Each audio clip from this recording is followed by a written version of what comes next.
Well, guys, today I'm gonna share about my thoughts about the War of the End of the War by Mario Vargas Llosa. Yes, yeah, I'm gonna share that for one reason because I like it, and that is that is the main point, the main reason I want to talk about because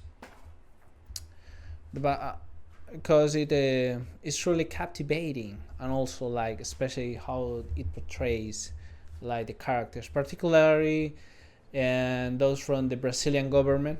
I'm gonna say that Brazilian government. I'm gonna give you a quick summary about that. The novel, of course, is obviously the novel set in Bahia. Is in the northeast from Brazil, obviously, where's a messianic movement about the rise and opposition of the new republic. And the reason for this resistance included the separation between obviously the church and the state. That is introducing the census and also the taxes. The taxes always it always has to be taxes. And obviously the government saw this movement as a threat because it's a new, so they need to establish um, obviously the hard power. So since the new republic was trying to establish itself, it wanted to suppress obviously any position of that as quickly as possible. So and also like I'm gonna say the war broke out and the government had launched obviously four against obviously a town of the poorest area in the world, and also like many people of that they don't know how to read also. So it's kind of obviously disrespectful obviously from the perspective of the new republic. From the new republic, I'm gonna say that also so the companies finally destroy it. uh, the four obviously the final destroy the city of Canudos. So there are many characters I like the most.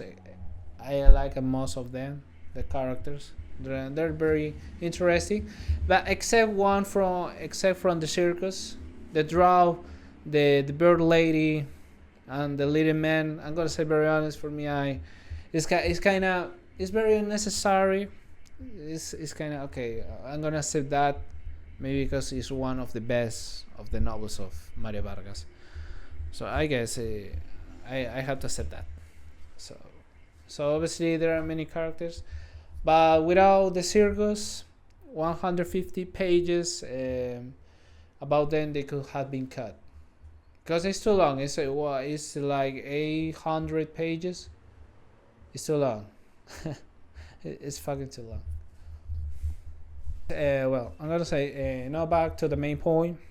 For me, the most important character is Moreira Cesar. It's obviously one from the government, because he represents the idea of who completely refused to understand. Obviously, the town, the Canudos movement. They don't understand the blind spot is very it's very obviously because he's a very Republican person. Ironically, he and his battalion obviously were ultimately destroyed, and he was decapitated by the Canudos people in the third battle. So his fall showed the limits of the blind obviously ideology.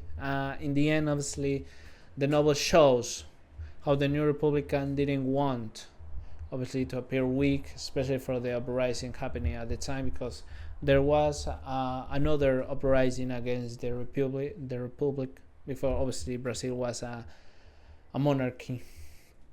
So there was in the south, in the east, and the central part, there was a rebellion, but it was very shut down by the new government. But this from the poor people. For the poor people don't know how to read, and also they don't have to count. So it's very shame on you, shame on the government. I'm gonna say that. So it also paints obviously the picture of how different powerful groups in Brazil were fighting to for control, obviously the state. So this book is considered one of the Vargas Llosa best. It's one of them. It's one of them. It's one of the best. But personally, I like. For me, the one is the Feast of the Goat. I'm gonna say that. It's obviously 400 pages, but it's very powerful. So that is the final my thoughts about the War of the End of the War. So take care and please comment down below if you like it. If not, obviously put that dislike. Take care.